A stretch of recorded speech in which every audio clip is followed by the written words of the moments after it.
Datang satu lagi namanya Karl Marx. K-A-R-L, Karl, M-A-R-X, Marx. Maka pikiran-pikiran si Karl Marx disebut dengan Marxisme. Sampai ke tempat kita disebut dengan komunis. Pernah membuat Partai Komunis Indonesia, dihabisi pada era Presiden Soeharto. Muncul mereka bangkit membantai jenderal-jenderal kita. Tidak hanya jenderal muslim, tapi juga DI Panjaitan pun habis. Darah itu merah jenderal. Berapa lama kita menonton? Sudah lama pula kita tak menonton. Dulu kalau sudah 30 September kita menonton ramai-ramai, tapi kemarin dibangkitkan lagi, nonton bersama Panglima dan lain sebagainya. Untuk apa? Menunjukkan lagi. Dan muncul sekarang buku-buku yang luar biasa, ditulis bestseller, penulisnya tak tanggung-tanggung. Aku bangga jadi anak PKI. PKI masuk parlemen. Kalau ada orang bertanya, mana ada PKI? Mana? Ini bukunya ada, penulisnya ada. Kenapa tak ditangkap? Kenapa ini tidak ditangkap? Ini yang anti Pancasila itu.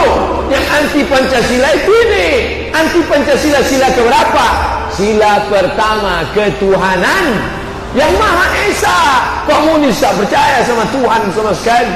Karena kata Karl Marx, agama itu adalah opium, agama itu adalah candu, agama itu merusak. Bapak Ibu yang dimuliakan Allah Subhanahu wa taala, saya tanya sama kawan yang bolak-balik ke Cina, apa betul orang Cina itu tak beragama? Mereka beragama, Pak Ustaz. Apa agamanya?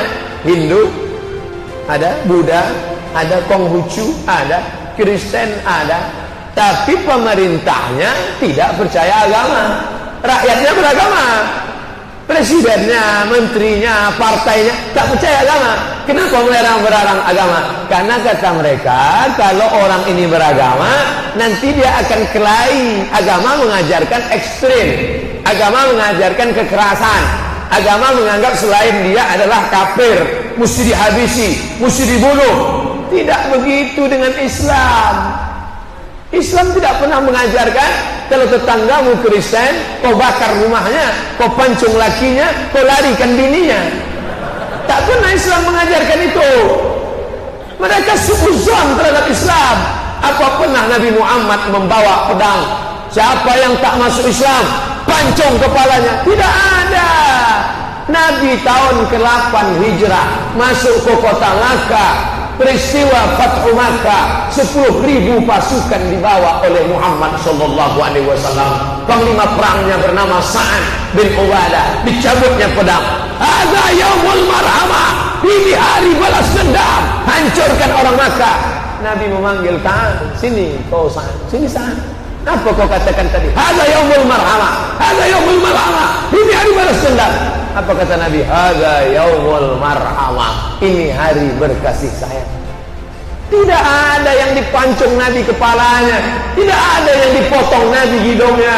Bahkan setelah Ka'bah dibersihkan, azan Bilal di atas Ka'bah. Allahu Akbar, Allahu Akbar. Selesai itu Nabi berpidato. Apa kata Nabi? Ya ahla Makkah, hai penduduk Makkah, ma tarawna anni fa'ilun bikum. Pidato Nabi ditulis dengan tinta emas. Ma tarawna anni fa'ilun bikum. Menurut kalian, apa yang akan kalian kulakukan terhadap kalian?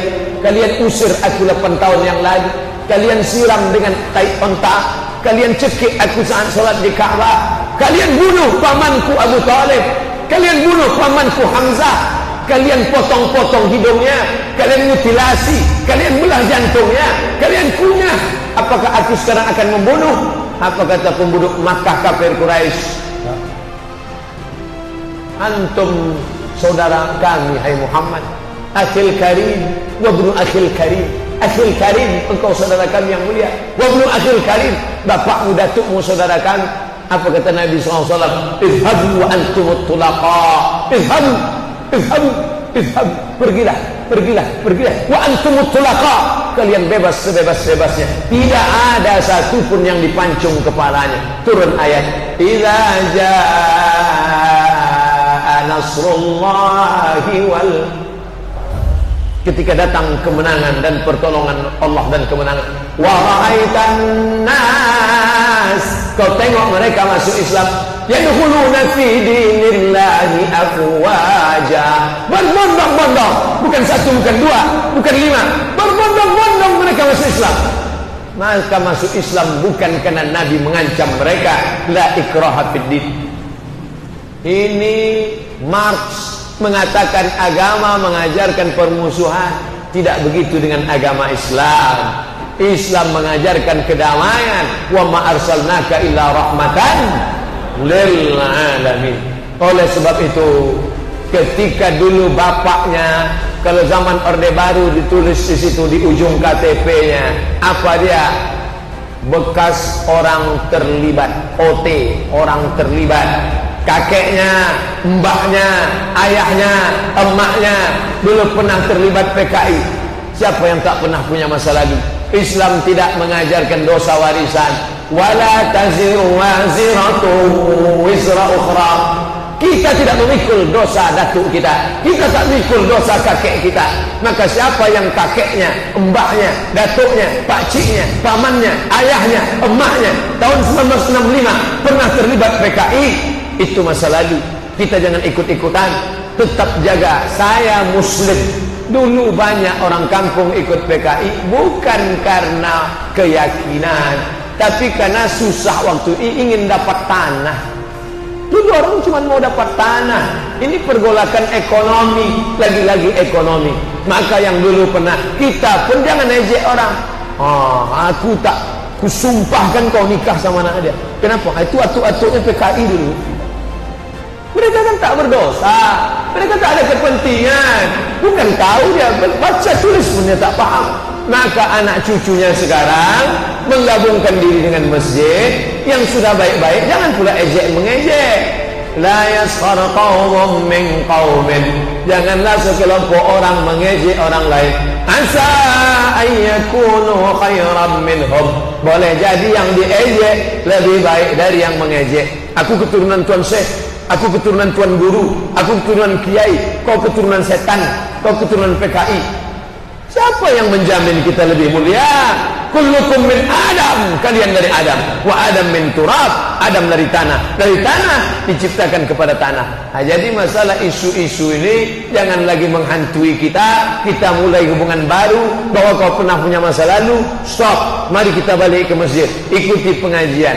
Bapak Ibu yang dimuliakan Allah Subhanahu wa taala, tak perlu kita cari-cari orang, kenalan sama orang, ditelusuri kakeknya siapa, bapaknya mana. Ini orang terlibat, kau jangan berkawan sama dia. Dia sekarang sudah taubat nasuha, dia sekarang sudah baik. Andaikan dia sekalipun yang PKI, taubat dia, at-taibu minadz dzambi kama la dzambalah. Orang yang bertobat macam tak ada salah sama sekali. Mandi taubat. Macam mana mandi taubat tu Pak Ustaz? Macam mandi wajib. Mandi wajib itu mana Pak Ustaz? Kawan ini mandi wajib pun tak tahu. Mandi wajib macam mandi tobat macam mandi wajib, basah semua. Basah semua. Mana yang dulu basah Pak Ustaz? Tergantung lah. Kalau kau mandi ke sungai, salto kepala dulu. Kalau melompat dari atas kaki dulu. Yang penting basah semua. Nah, setelah basah itu mandi tobat, sunat tobat. Usolli, syukran, jazakumullah khairan. Usolli sunnatat taubat. Saya sebetulnya ceramah tak mau pakai sorban nih. Pertama jatuh, yang kedua terlupa tinggal, yang ketiga pas salam-salaman ditarik jamaah. Lalu kenapa Ustaz pakai sorban? Dia nampak Ustaznya sikit.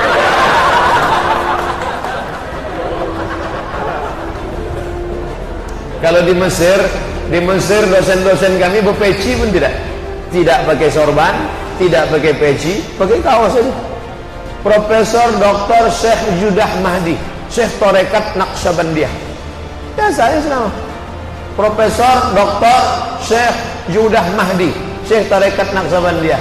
Alim, orang Azhar, biasa. Tapi kalau sempat saya ceramah begini di masjid, itu siapa? Ustaz atau tidak? Tadi pakailah peci yang paling tebal. Datang pula jamaah, ini macam Hamid Karazai ini katanya. Baru tahu dia. Bapak Ibu yang dimuliakan Allah Subhanahu wa taala, maka kita galin persatuan. Mau dia mantan PKI, mau dia mantan sekuler, dia mantan liberal, kalau sudah dia bersyahadat, sudah dia bertobat, wala tajassasu, jangan cari-cari kesalahan orang lain, jangan lagi sebar-sebar fitnah. Al-Quran dan hadis pedoman persatuan umat. Kau pernah menjadi orang sekuler, ya, itu masa lalu. Kau pernah menjadi orang liberal, ya, itu masa lalu. Kau pernah menjadi orang ateis, komunis, PKI, itu masa lalu. Sekarang mari kita duduk bersama, mau kita bawa kemana hubungan ini?